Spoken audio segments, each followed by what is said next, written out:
All right, so you've gone through a lot of the information. You think this is a good fit for you, possibly.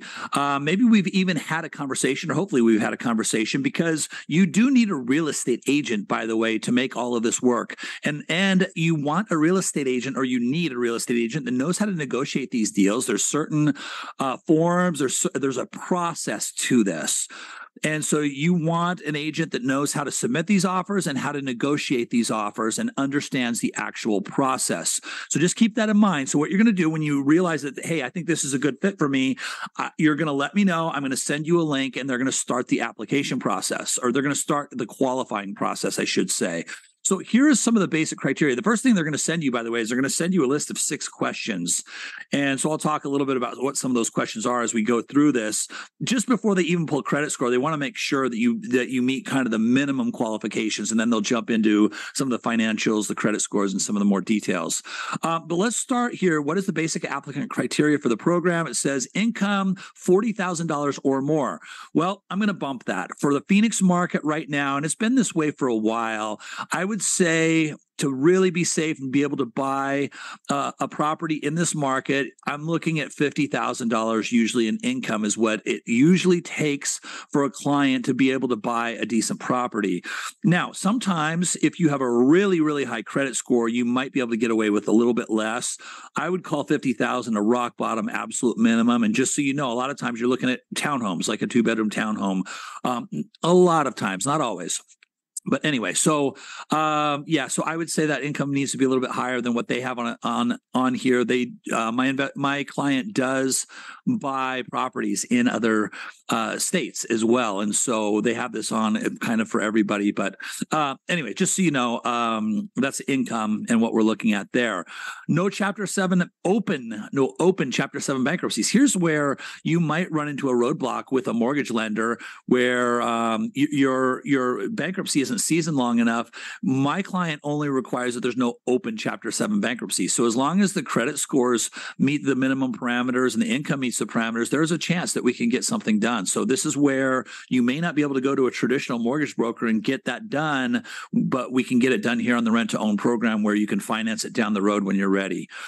No disqualifying criminal history. So listen, this is a rental. It starts out as a rental. So yeah, if you go to the bank and ask for a loan, they're not going to ask about your criminal history. But when you're renting, they do ask about your criminal history. So understand. And by the way, that's one of those 6 questions that they're going to ask you on the front end, because look, if you do have a criminal background, if you have a felony from 6 months ago and they say it's a no-go, then there's no reason to pull your credit and go through the whole process. So that's why they ask you the 6 questions on the front end. But remember, this is a rental first. So there are going to be a few things in here that they're going to look at that a traditional bank wouldn't look at when financing you.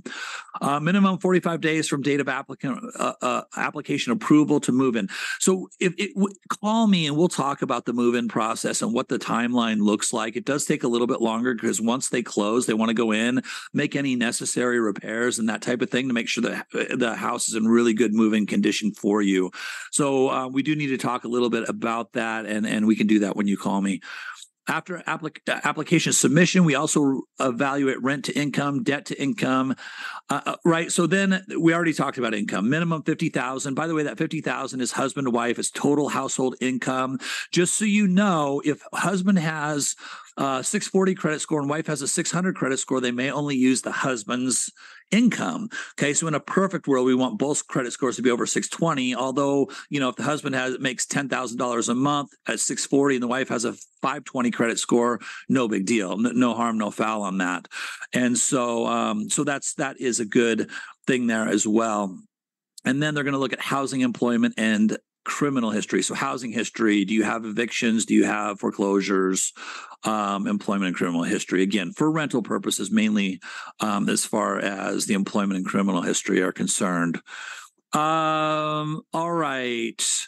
And so I said it, but remember again, FICO score 620 is minimum. Now, by the way, if you don't have a 620, if you have pretty good income and you don't have a 620 credit score, call me. Let's work on getting it up. I'll send you to one of my mortgage brokers who you'll use down the road anyway. When you go to actually buy this house, you need traditional financing, right? You're going to go to a bank just like or a loan broker, just like you normally would. So they have a vested interest in helping you bump that credit score too, because they know that down the road, road, a year from now, or 3 months from now, or even 3 years from now, when you go to buy that house, you will need them. And so they have a vested interest in helping you get into this as well. All right. Some of the other property criteria, as far as the property itself, they only buy single family homes and townhomes. Okay. They will only buy homes that are at least 2 bedrooms and under 2 acres. So no condos.